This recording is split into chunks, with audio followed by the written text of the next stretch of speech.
ফের জ্ঞানেশ কুমারকে চিঠি মুখ্যমন্ত্রী মমতা বন্দ্যোপাধ্যায়। মুখ্য নির্বাচন কমিশনারকে চিঠি মমতার। এসআইআর প্রক্রিয়ায় ৭৭ জনের মৃত্যু নিয়ে ক্ষোভ প্রকাশ। ফের জ্ঞানেশ কুমারকে চিঠি দিলেন মুখ্যমন্ত্রী মমতা বন্দ্যোপাধ্যায়। মুখ্য নির্বাচন কমিশনারকে চিঠি মমতা বন্দ্যোপাধ্যায়ের আগেও আমরা দেখেছি জ্ঞানেশ কুমারকে চিঠি দিয়েছেন মুখ্যমন্ত্রী, আবারও জ্ঞানেশ কুমারকে চিঠি দিলেন মুখ্যমন্ত্রী। মুখ্য নির্বাচন কমিশনারকে চিঠি মমতা বন্দ্যোপাধ্যায়। কি উল্লেখ করা হয়েছে এই চিঠিতে অবশ্যই আপনাদের জানাবো, তবে তার আগে আরো একবার জানাই, ফের জ্ঞানেশ কুমারকে চিঠি মুখ্যমন্ত্রীর।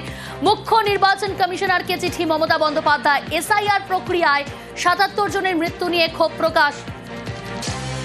আবির রয়েছে আমার সঙ্গে টেলিফোন লাইনে। আবির, এর আগেও জ্ঞানেশ কুমারকে চিঠি দিয়েছেন মুখ্যমন্ত্রী মমতা বন্দ্যোপাধ্যায়, আবারও চিঠি দিলেন, কি উল্লেখ করলেন এবার চিঠিতে মুখ্যমন্ত্রী?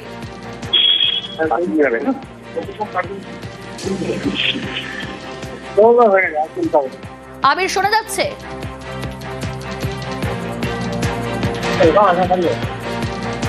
আমরা আবারও যোগাযোগ করার চেষ্টা করছি, তবে তার আগে আরো একবার জানাই, ফের জ্ঞানেশ কুমারকে চিঠি দিলেন মুখ্যমন্ত্রী মমতা বন্দ্যোপাধ্যায়।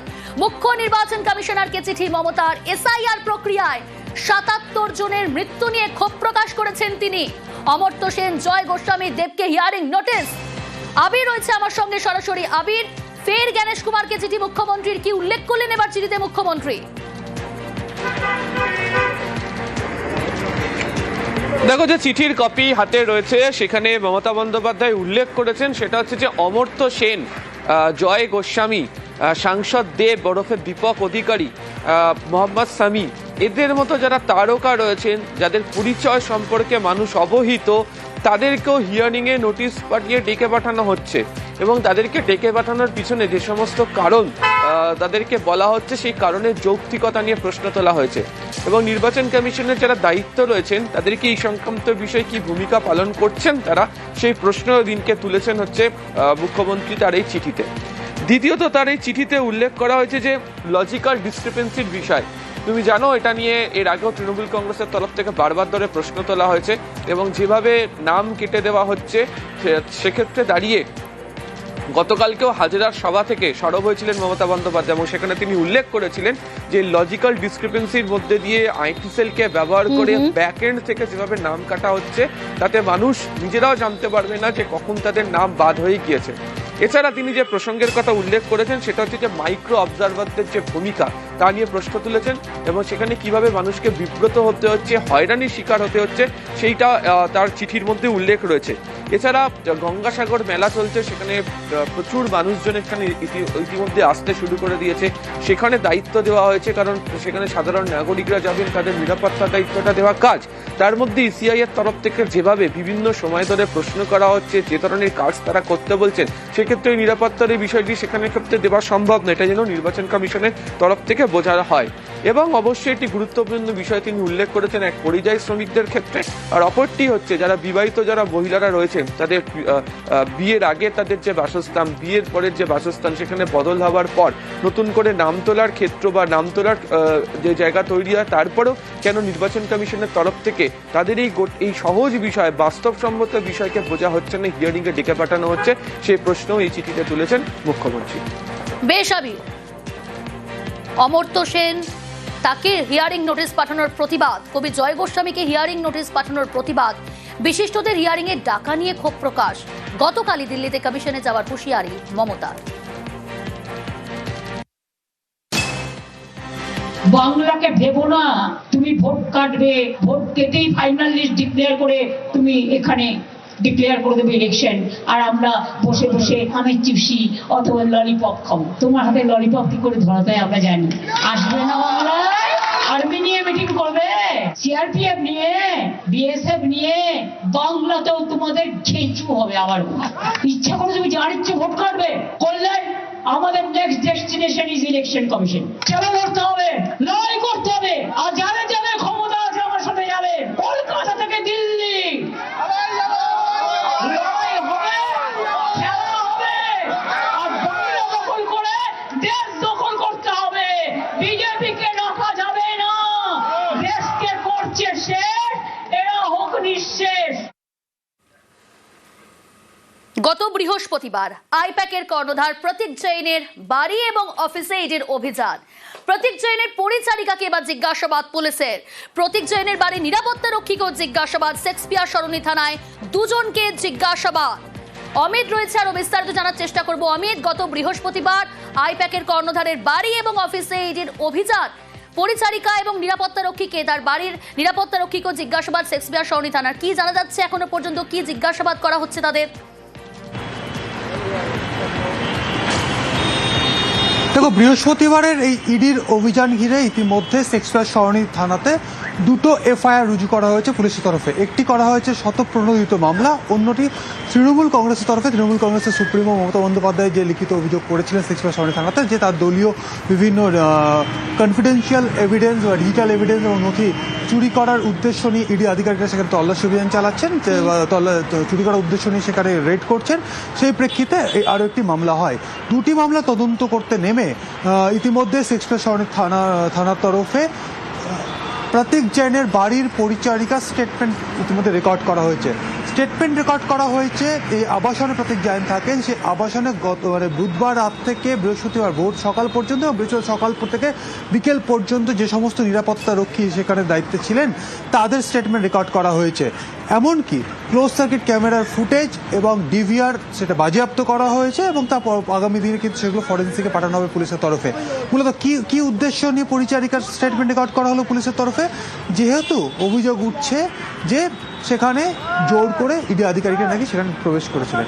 তো সেখানে যে সময় ইডি আধিকারিকরা সেখানে আসেন, অর্থাৎ সকাল 6:20 সেই সময় কে দরজা খুলে দিয়েছিলেন? ইডির যে রিপোর্ট রয়েছে, ইনসিডেন্ট রিপোর্ট, তাতে ইডি আধিকারিকরাও যেটা জানাচ্ছে যে পরিচারিকা সেই বাড়ির দরজা প্রথমে খোলেন।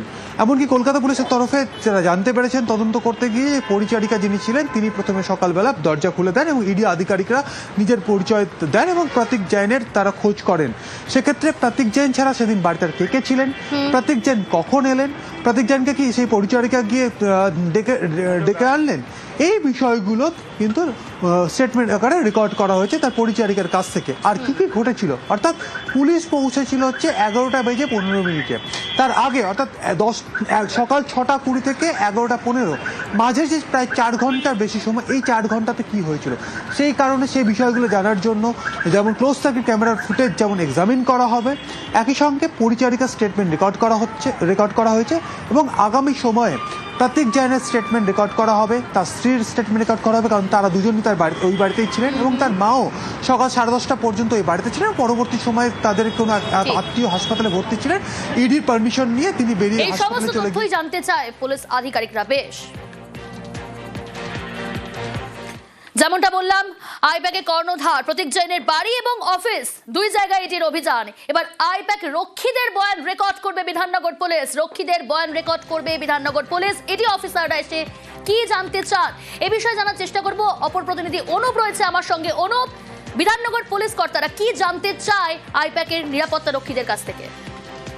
দেখো, এবার আইপ্যাক অফিসে 2 থেকে 3 জন যে নিরাপত্তারক্ষী তাদের বয়ান যে করে প্রক্রিয়া শুরু করলো বিধাননগর পুলিশ। যেদিন তল্লাশি অভিযান হয়েছিল আইপ্যাকের অফিসে, মূলত অফিসাররা কি বলেছিল তাদেরকে এবং কি কথাবার্তা তারা বলছিল এবং কোন কোন গতিবিধি তাদের ছিল, এই সমস্ত কিছু জানতে চায় পুলিশ। সেই কারণেই তাদের বয়ান রেকর্ড করা হবে। তো তাই না, এর আগে দেখা গেছিল যে ইডির পক্ষ থেকে যখন তারা তল্লাশি অভিযান করেছিল সেখান থেকে কিন্তু ফুটেজ সংরক্ষণের প্রক্রিয়া শুরু করেছিল। এবারে কিন্তু একেবারে যারা নিরাপত্তারক্ষী ছিল আইপ্যাক দপ্তরের, তাদের বয়ান কিন্তু গুরুত্বপূর্ণ এমনটা মনে করছে এবং তাদের গতিবিধি থেকে শুরু করে তারা কোন কোন ফাইল প্রথমে খোঁজার চেষ্টা করছিল, কোনো কথাবার্তা বলেছিল কিনা, এই যাবতীয় বিষয় কিন্তু বয়ান যেটির মধ্যেই রেকর্ড করতে চায়। অন্যদিকে সিসিটিভি যে ফুটেজ, সেই ফুটেজ সংরক্ষণের প্রক্রিয়া সেটা আগেই শুরু করা হয়েছিল পুলিশের পক্ষ থেকে। বেশ, সঙ্গে থাকো।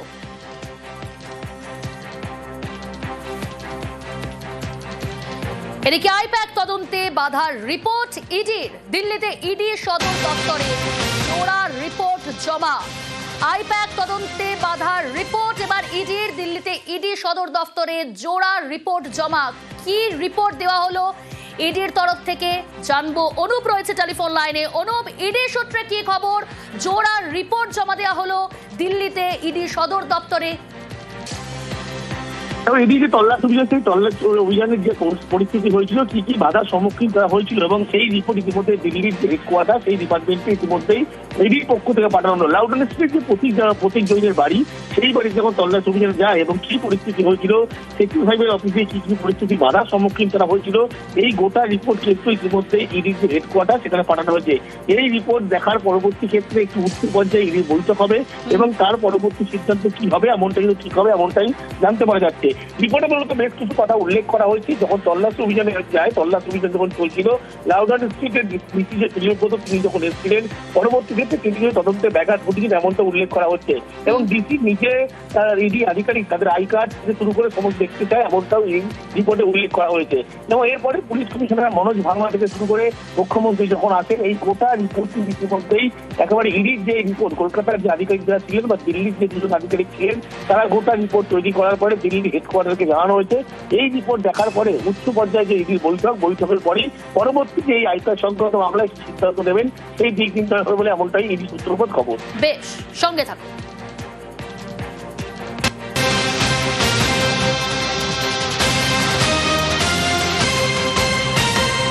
পুলিশের নজরে ইডি আধিকারিকরা বৃহস্পতিবার আইপ্যাক কর্ণধারের বাড়ি অফিসে ইডির অভিযানে পুলিশের সঙ্গে দুর্ব্যবহারের অভিযোগ। এবার পুলিশের নজরে ইডি আধিকারিকরা। পুলিশ সূত্রে কি খবর, কি পদক্ষেপ নিতে পারে পুলিশ, কি পদক্ষেপ নিতে চলেছে, এই বিষয়ে জানাবে অনুপ রয়েছে টেলিফোন লাইনে। অনুপ, এবার পুলিশের নজরে ইডি আছে, কারণ গত যে তল্লাশি অভিযান চলেছিল আইপ্যাক দপ্তর থেকে শুরু করে প্রতীক জনের বাড়ি, অন্যদিকে সেক্টর হবে আইপ্যাক ডিপার্টমেন্ট, এখানে মূলত ইডি তল্লাশি অভিযানে এবার পুলিশের নজরের একটাই কারণ, যে সমস্ত কলকাতায় অফিসাররা ছিল সেদিন তল্লাশি অভিযানের সময় পুলিশের সঙ্গে দুর্ব্যবহারের অভিযোগ উঠেছিল। শুধু তাই নয়, দুর্ব্যবহারের পাশাপাশি কিন্তু তাদের যে আদৌ তারা পুলিশ এই সমস্ত একাধিক কথাবার্তা তারা কিন্তু তুলেছিল এবং সেখান থেকে যাতে বেরিয়ে যায় সেরকম একাধিক কথাবার্তা বলেছিল। এর পরবর্তী ক্ষেত্রে পুলিশের পক্ষ থেকে সেই গতিবিধি ইতিমধ্যেই ইডির যে গতিবিধি সেগুলো নজর রাখা হচ্ছে এবং কোন কোন অফিসার কিভাবে দুর্ব্যবহার করেছিল ইতিমধ্যেই চিহ্নিতকরণের কাজ প্রক্রিয়া শুরু করা হয়েছে। আগামী দিনে বলা হচ্ছে মুখ্যমন্ত্রী মমতা বন্দ্যোপাধ্যায় বা দলনেত্রী তিনি যে অভিযোগ করেছেন, মমতা বন্দ্যোপাধ্যায় অভিযোগের ভিত্তিতেই তাদেরকে নোটিশ করে তলব করে জিজ্ঞাসাবাদের প্রক্রিয়া শুরু করা হতে পারে। সব মিলিয়ে বলা যায় ইডির যে গতিবিধি বা ইডির যে ভূমিকা ছিল সেদিন সেই নজরে কিন্তু ইতিমধ্যেই পুলিশের পক্ষ থেকে রাখা হচ্ছে এমনটাই পুলিশ সূত্রপাত খবর। বেশ। সুপ্রিম কোর্টে ক্যাভিয়েট রাজ্যে, দ্রুত সুপ্রিম কোর্টে যাচ্ছে ইডি, আর তার আগে রাজ্যের তরফে ক্যাভিয়েট। গতকাল হাইকোর্টে ধাক্কা ইডির, তারপরে সুপ্রিম কোর্টে যাওয়ার সিদ্ধান্ত। এ বিষয়ে বিস্তারিত জানাবে মৈত্রী রয়েছে আমার সঙ্গে। মৈত্রী, ক্যাভিয়েট দাখিল করা হয়েছে ইতিমধ্যেই এবং সেই ক্যাভিয়েট দাখিল করার অর্থ হচ্ছে যে যদি সুপ্রিম কোর্টে মামলা ওঠে, কারণ এনফোর্সমেন্ট ডিরেক্টরেটের তরফে ইতিমধ্যেই মামলা দায়ের করা হয়েছে বলে আমরা যেটা জানতে পারছি, এবং সেক্ষেত্রে দাঁড়িয়ে যদি এই মামলা যখন উঠবে তখন যাতে রাজ্যেরও বক্তব্য শোনা হয় সেই ব্যাপারটাই নিশ্চিত করার জন্য এই ক্যাভিয়েট দাখিল করা হয়েছে এবং রাজ্যের তরফ থেকে রাজ্যের স্ট্যান্ডিং কাউন্সিল এই ক্যাভিয়েট দাখিল করেছেন। বেশ মৈত্রী, সুপ্রিম কোর্টে ক্যাভিয়েট রাজ্যে, দ্রুত সুপ্রিম কোর্টে যাচ্ছে ইডি।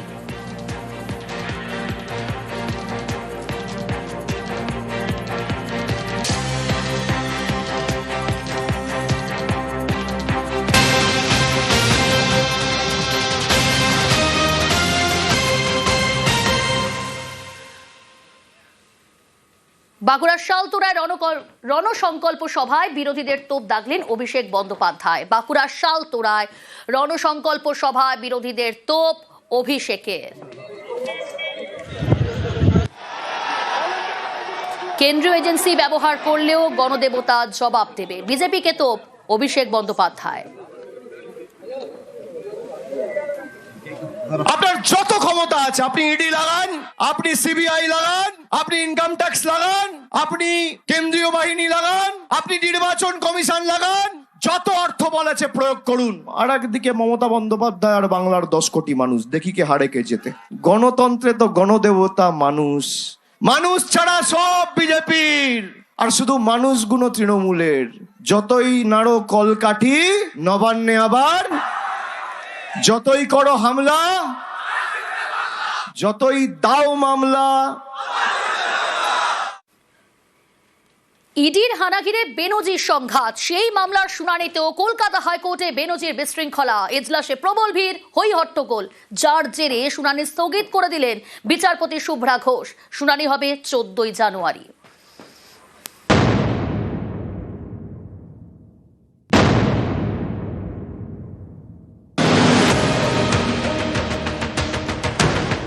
বৃহস্পতিবার আইপ্যাকের অফিসে ইডি হানা ঘিরে বেনজির সংঘাত।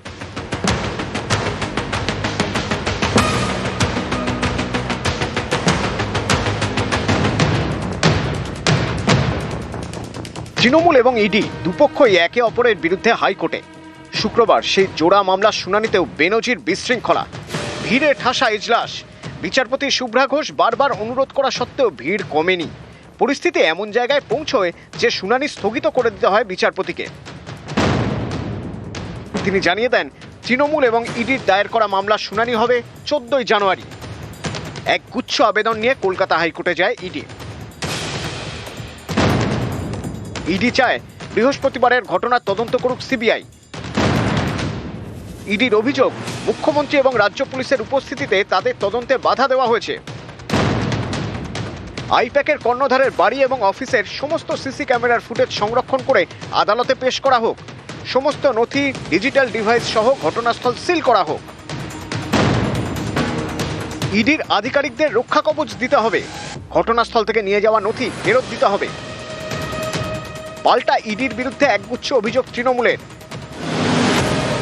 রাজ্যের শাসক দলের দাবি, ইডি অতি সক্রিয় হয়ে অভিযান চালিয়েছে, তৃণমূলের একাধিক গুরুত্বপূর্ণ নথি হাতিয়েছে।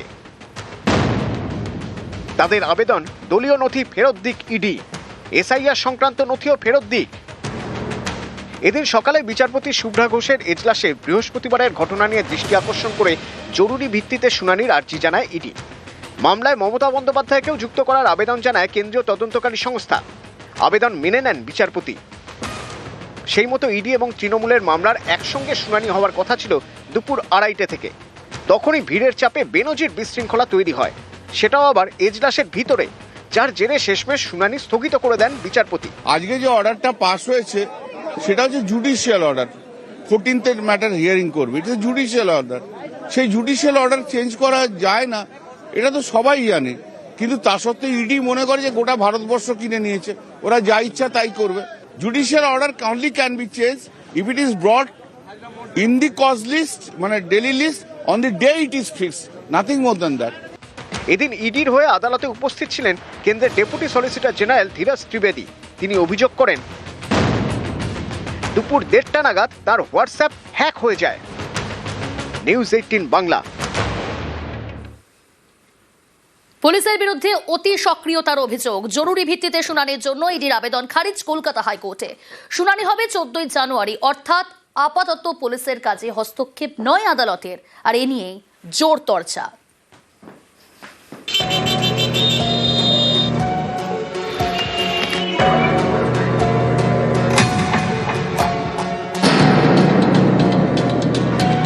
বৃহস্পতিবার কলকাতায় ইডির হানা। তৃণমূলের পরামর্শদাতা সংস্থা আইপ্যাকের অফিসে তল্লাশি চালায়। সংস্থার কর্ণধারের বাড়িতেও হানা দেয়। দুই জায়গাতেই যান মমতা বন্দ্যোপাধ্যায়, যায় পুলিশও। এই নিয়ে তোলপাড়, হাইকোর্টে মামলা, পাল্টা মামলা। পুলিশের বিরুদ্ধে অতি সক্রিয়তার অভিযোগে মামলা করে ইডি, পাল্টা ইডির বিরুদ্ধেও অতি সক্রিয়তার অভিযোগে মামলা করে তৃণমূল। শুক্রবার দুটি মামলাই ছিল বিচারপতি শুভ্রা ঘোষের সিঙ্গেল বেঞ্চে, কিন্তু এজলাসে ভিড় ও বিশৃঙ্খলার কারণে শুনানি স্থগিত করে দেন বিচারপতি। তখন জরুরি ভিত্তিতে শুনানির আবেদন করে ইডি। ভারপ্রাপ্ত প্রধান বিচারপতি সুজয় পালকে ইমেল করে। ইডির আবেদন ফিরিয়ে দেন ভারপ্রাপ্ত প্রধান বিচারপতি। প্রধান বিচারপতির সচিবালয় জানিয়ে দেয়, ইতিমধ্যেই সিঙ্গেল বেঞ্চ মামলার স্থগিতের নির্দেশ দিয়েছে। 14ই জানুয়ারি শুনানি। এই অবস্থায় নতুন করে জরুরি বেঞ্চ বসিয়ে শুনানির জন্য হস্তক্ষেপের জায়গা নেই।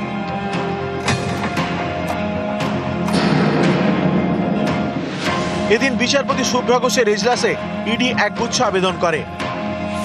তার মধ্যে অন্যতম, ইডি অফিসারদের রক্ষা কবচ দেওয়া হোক। কিন্তু এই নিয়ে শুনানি হবে 14ই জানুয়ারি, অর্থাৎ আপাতত পুলিশের কাজে হস্তক্ষেপ নয় আদালতের। অনেকের মতে এটাও কেন্দ্রীয় এজেন্সি ইডির কাছে ধাক্কা। পশ্চিমবঙ্গের সাংবিধানিক সংকট নয়, পশ্চিমবঙ্গের সাংবিধানিক ব্যবস্থাটি ভেঙে পড়েছে। যখন ইডির করা মামলার শুনানি হচ্ছে তখন কোর্ট রুমের ভেতরে তৃণমূল কংগ্রেস নিজের লয়ার সেলের সদস্যদের ঢুকিয়ে দিয়ে পুরো বিচার ব্যবস্থাটাকে হাইজ্যাক করার চেষ্টা করলেন, যার জন্য আজকে শুনানি পিছিয়ে গেল। 6 বছর যে মামলাটা নিয়ে যদি এত জরুরি এত কিছু, তাহলে অনেক আগেই তদন্ত, অনেক আগেই জিজ্ঞাসাবাদ হয়। ইলেকশনের আগে জানুয়ারি মাসে মনে পড়লো আচমকা গিয়ে যেতে হবে তৃণমূলের তথ্য ভান্ডারটা নেওয়ার জন্য। যা যা হওয়ার তাই হয়েছে। নিউজ 18 বাংলা। তৃণমূলের পরামর্শদাতা আইপ্যাকের কর্ণধারের বাড়ি এবং অফিসে ইডির হানা, যা ঘিরে নজিরবিহীন সংঘাত বাঁধে বৃহস্পতিবার। এই ঘটনায় জোড়া এফআইআর করলেন মমতা বন্দ্যোপাধ্যায়। নথি চুরি এবং অনুমতি ছাড়া প্রবেশের মতো অভিযোগেই মামলা। স্বতঃপ্রণোদিত হয়ে এফআইআর পুলিশেরও।